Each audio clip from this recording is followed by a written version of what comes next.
On July 28, 2025, hopes for renewed dialogue on the Korean peninsula were dashed. Yo Jong, sister of Jong Un, declared through state media that South Korea remains the enemy, shutting down any immediate prospects for talks. Her statement was a direct rejection of diplomatic overtures, making it clear that North Korea has no interest in engagement, regardless of Seoul's new leadership. The timing is significant, coming just weeks after President Lee Jae Myung took office, aiming to ease tensions. Yo Jong's message dismissed these efforts, insisting that as long as South Korea maintains its military alliance with the U.S., relations cannot improve. She called the alliance an insurmountable obstacle, framing it as the core reason for hostility. This declaration signals to Seoul, Washington, and the world that North Korea's stance is unchanged, and that any future engagement requires a fundamental shift in the region's security dynamics. By drawing a firm line, Yo Jong has set strict terms for any potential dialogue. President Lee Jae Myung's administration has tried to de-escalate tensions, suspending border loudspeaker broadcasts and halting leaflet campaigns. These gestures were meant to signal a genuine desire for reconciliation and a break from past hardline policies. Seoul hoped these steps would open the door to dialogue and rebuild trust. However, Yo Jong dismissed these moves as superficial, arguing that the U.S.-South Korea alliance remains the real issue. From Pyongyang's perspective, the new administration is no different from the last as long as it relies on Washington.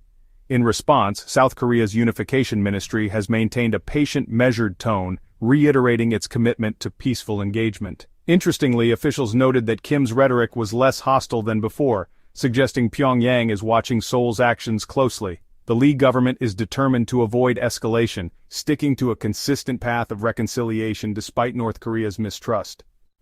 The current standoff is rooted in years of escalating military tensions. Under the previous administration, South Korea deepened military ties with the U.S., increasing joint exercises and including Japan in trilateral drills, moves North Korea saw as existential threats. Pyongyang responded by abandoning its policy of peaceful reunification and destroying cross-border infrastructure, signaling a shift to treating the South as a hostile state. These actions entrenched the divide, making reconciliation seem more distant than ever. Yo Jong's latest statement continues this hardened policy, linking dialogue to the dismantling of the U.S.-South Korea alliance. North Korea now demands a fundamental change in the security relationship as a precondition for talks. A demand unlikely to be met.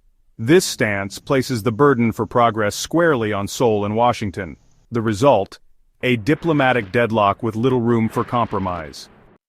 Yo Jong's declaration casts a shadow over hopes for peace on the Korean peninsula. Despite Seoul's efforts at de-escalation, Pyongyang insists that gestures are meaningless without a shift in alliances. The deep-rooted mistrust and strategic rivalry leave little common ground for dialogue.